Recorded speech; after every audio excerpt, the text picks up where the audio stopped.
who was so Watch. nice, Listen to this. so cute, took me on the best date, so fun. Like, we had fun every single day. We had fun. But I did not feel emotionally connected. Y'all heard that? He was so great. They had so much fun. He was so nice. He took her on all these great dates, and she still said, "What is emotional connection?" You know what she really means? He just wasn't hot. He wasn't attractive. He didn't get me wet in the bed. So why did you go on all those dates with him then? Why? Simple, because she's still getting benefits. Now, I'm just going to give you my quick little synopsis about this situation because this is not exclusive to women. This is exclusive. This is also with men too. But let me just describe her situation here. What she was describing is that the dates were fun, things were good. He fit every box in terms of what a care and provider would be, which is scarce. It's called scarcity. When you don't have something, you're more likely to hold on to it until you can find something better. And that's just human nature, isn't it? So she, because she's getting these benefits, why would she end it?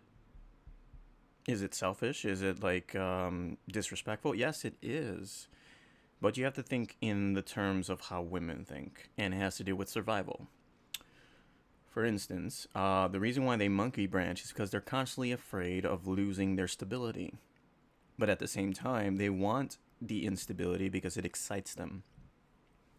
See how that works? And because they can't find the ultimate man that is both stability and a little bit of fun chaos, they will always keep men like that on the back burner, constantly, having the carrot on a stick, keeping them in their vicinity so they can keep benefiting from that.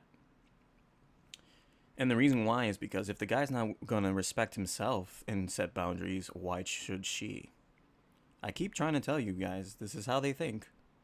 That's not because they're super evil. Like, they just, because of this thought process, it is evil. But that doesn't mean they are inherently aware of it. This is like an automated response to things. They're not even, a lot of them are just super ignorant of what that is. They're like, why not? Why it is? Because it benefits them, right? I feel like that's more sociopathic, which is like, why not do this criminal activity if it benefits me? Like, so in other words, they don't care about you. They just care that they keep getting benefits. The only way it's gonna start mattering to her is if you take away the benefits, and then she'll have something to say, complain, and say, well, you know what? I never even liked you. You're ugly, and you're this, and you're that. Trust me, as soon as you take all the stuff away, that's what she's gonna say. Okay? Because she doesn't have to love you to be in a relationship. As long as you're providing something and she's benefiting, she'll be in one. She'll never love you.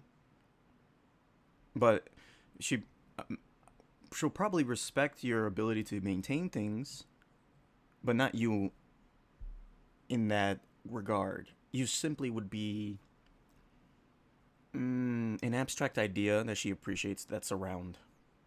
You know what I mean? You're a security deposit, basically. So now men do this too. Because men, it's more scarce to get women to sleep with them. And because of that, when they do get a girl that they don't find attractive, that they don't really like, but she's like kind of fun to be around, she's like a good friend. In other words, no attraction, just as this gentleman said. Guys will keep them around because of the scarcity of being able to sleep with a woman, and get their needs met. And so they'll have like an entourage of women to do that until they find the one that's like actually, going to move them in their heart. But of course, the girl that does that is obviously playing a game. Like, if you ever notice, everyone's playing everyone. But ultimately, they play themselves. You can play this game as long as you want. Okay? And it's always going to have the same rules to it. And what they end up doing is they're going to be having all these entourage of women. They're going to have, relations a lot more readily accessible, which makes it easier on him, and he's going to get very complacent about it. Then the women are eventually going to find out. And then they're going to start demanding more commitment. And then he's going to bounce. And if he's handsome, he's going to be more honest about, he's going to be more willing to cut him off and more honest about what he's up to than if it was like more like an ugly person or something like that, or someone who just won't attract women as much. He'll keep the entourage going, the facade, the false promises, because he's obviously benefiting. Why would he stop? Why would he tell the truth? See what I mean? So it's both of them. Y'all are messed up together.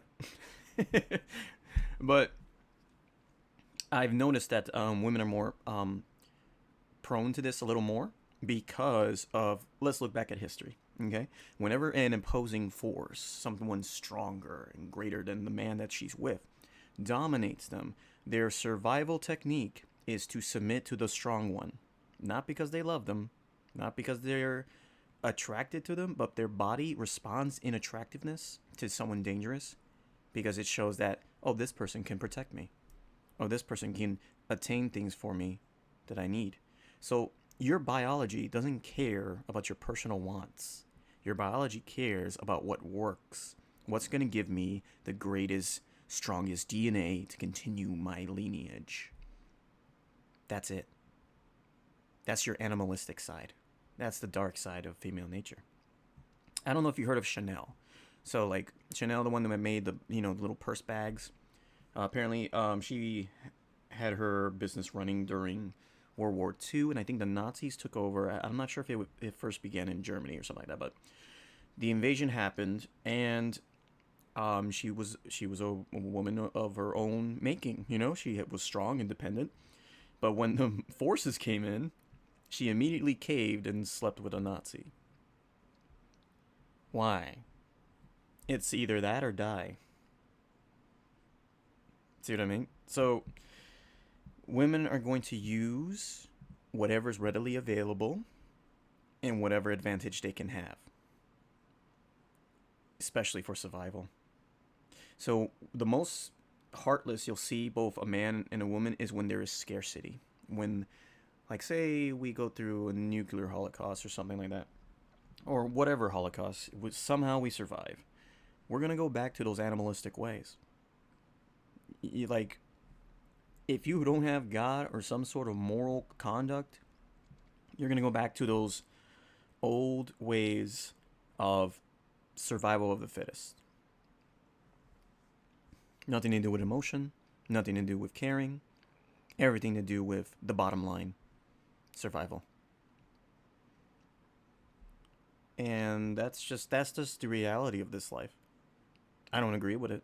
I don't like the nature that's both in man and woman, but it's there. Can't ignore it. So, if a man is strong enough, he will conquest. And if a woman is less moral, she is willing to ally herself to anybody who is strong and can give her power. Doesn't matter who, even if they're like an evil person, the most wicked man, even if she doesn't love him, she'll just submit to him out of survival instinct. And her body will be attracted to him because he has such a domineering effect. He takes away her need to think about responsibility and how to survive. Because they're looking for a caretaker. They're looking for a dangerous man. They're looking for someone who excites them. And one of the things that excite them is a guy that just does what he wants and makes no apology for it. Are they going to complain about him? Oh, absolutely. They're always going to talk crap. But ultimately, it's not like they're going to revolt. They never will until, I guess you have like a Amazonian Xena amongst them. But you see, you can have like 10 strong women and they can revolt. They can become assassins or whatever. But it's going to be hard to convince every other woman because it's in their nature to not go towards conflict. And then if you go against like a large amount of men who are definitely all about conflict, it's a one-sided battle. Even if they might be skilled or strong women. And trust me, I've seen it. There are some women that are strong. I've met them in the Marine Corps. But in comparison to the men, it's just not enough. Most of them are just in offices. Very few are out on the field. So, that's just what it is, and it's not like because everybody's trying to stop them. It's just like they have their own biological, limitations. Doesn't mean they can't push past your limitations. Just they're always going to be there. Could be a good guy, but that doesn't mean that he is good enough for you. That doesn't mean that he is right for you, and you should not have to compromise on your standards or your non-negotiables. Look at the caption. It says, "Walk away from the good guy." That's crazy. He thinks it's crazy. I think that we need to translate this for him. For one, when she's saying walk away from the good guy, she's saying walk away from the guy that's pushable, that you are easily able to control. Why? Because he's not going to ever get things done. He's not going to be able to lead you, right? If he keeps, bending backwards for all of your whims, and see, I think majority of women know that the things that they desire and want is a problem. They know they're an issue. They can't help it. They always want more. So they need someone to tell them, no more. Stop doing that. Do this. That, not that. That is what destroys you. In other words, you're telling her all her bad habits, and you're not afraid to tell her she has bad habits. You're not afraid to tell her that, like, yeah, you're the problem. You keep doing this, and this. I'm trying to guide you this way. Let's go this way. Because I know that we can avoid everything that's robbing you of money in your bank, everything that's making you choose to do bad decisions based on your impulsive, emotional whims. Like if it just comes out of nowhere, I want to go shopping. Why? Because I'm depressed. Like, no, why? What? No, that's not how you deal with depression. You don't go and spend money. Okay, that's a bad habit. That's coping. Let me show you a better way to get rid of depression. Let me show you a better way to exert anger, and creating that safe space where, like, yeah, you want to argue? Go ahead, come on, we'll argue. But it better be in a safe manner. But either way, let them vent, let them do what they got to do. Make them feel like they can be a little bit crazy around you without being completely judged about it. But eventually, when she steps over a line, don't be afraid to tell her. Tell her, no, you went too far. Like, here's the line, you don't cross it. That's it. You setting boundaries and unable to move from that is going to make her like you more and respect you more. And she's not going to look for other guys, because her hypergamy, when she sees weakness in you in any way, will start searching for other guys. Oh, maybe I could do better. Maybe there's someone out there that will say no to me, that will, that won't be so pushover like the guy I'm with right now. Does that suck? Dude, yeah, it sucks. I don't like how they function. But it kind of makes sense if you are someone who has a goal. It makes sense that you have a goal. You're working towards that. The woman that's going to be super attracted to that and follow you in that is also going to help towards that goal. Right? If you spend too much time on her, the goal will fail. You won't be able to create nothing. And she'll lose respect for you, because that's just how they're wired. Okay? You constantly have to be busy with something else for her to constantly be intrigued by you. But does that help out in the marriage all the time? Well, it depends on the woman too. Because if she's very insecure and you're constantly busy, she's like, he never has enough time for me. So then she starts feeling like inadequate, to the point where it's like, she feels like you deserve better.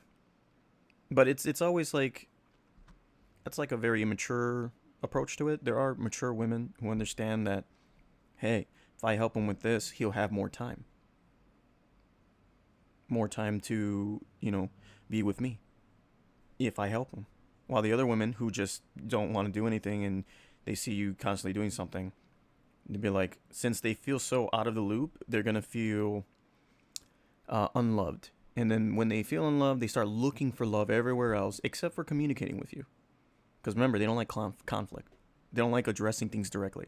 So, so their answer, especially a toxic woman, is going to be the indirect betrayal of you. And then she's going to bring up, well, I betrayed you because you weren't there. Because this, and that. She wants to find an excuse to tell you why she's so upset, which she could have done way earlier. But instead, she waited passively aggressively, and then it built up inside so much that instead of talking to you, she just went off to go sate that emotion, to feel some sort of relief. See how that works? Isn't that wild? Like if we just taught if fathers just taught their daughters, if you feel a certain way, you communicate with it. You say it. You say exactly how you're feeling and why. Not go and run off, sleep with 20 guys, and be like, I did that because you're a jerk. Like, what? No, you tell them, I feel like you're being a jerk, and it's not the reality, but that's just how I'm feeling. That's what you got to say, okay? We, as men, understand that if you differentiate reality from your emotions, we'll be able to listen and understand. If you start to confuse your emotions for reality, that's when you lose us. Then we're like, okay, now you're just insane. Like, what you're feeling is not how it actually is. But if women change their perspective, they might have a chance here. All you got to do is change your perspective to what does he have, to who is he? What is his character? What is he passionate about? What kind of person is he when things don't go his way? That's a big one. What kind of man is he when things don't go his way? What kind of man is he when he doesn't have money, when he doesn't have a job, when he doesn't have this, and that? How does he respond to that situation? Does he give up? Or does he make something happen? Does he lose faith in himself? Or does he rise from that occasion and says, I still believe in myself and what I plan on building? That's the man you want to be with. Because no matter what happens, he'll be able to create. And that is closely to what God is. He's unlimited resource. He can create anything. He doesn't need anything. He draws upon himself. The same way you should find a man that draws upon himself, his own good character. That is what true strength is, not just some dude in the gym. If a man has a strong will and determination, anyone can go and pick heavy stuff up and then suddenly get bigger. Character, will is everything, not assets. That is simply a conduit, a medium, in exchange. Energy is being exchanged for service. That's all it is. It's a piece of paper.